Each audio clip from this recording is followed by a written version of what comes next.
सेनापति बालासाहेब ठाकरे।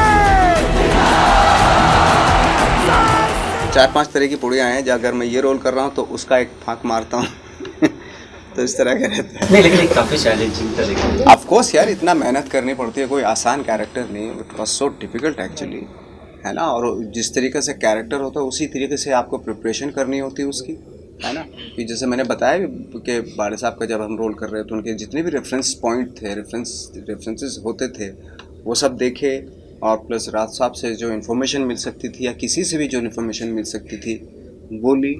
तो उन सबको मद्देनज़र रखते हुए जब किया जाता, और ये भी ख्याल रखा जाता क्या नहीं करना है एक्चुअली, है ना, जिसकी वजह से कुछ थोड़ा सा भी अगर गलत ट्रैक पे चले गए तो कैरेक्टर इधर का उधर हो जाता है, तो सारी चीज़ों का ख्याल रखना पड़ता है।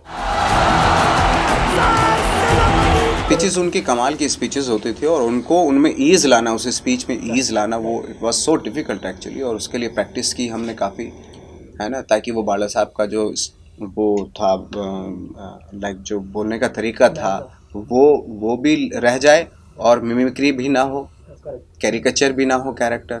तो इन सब चीज़ों का ख्याल रखा गया।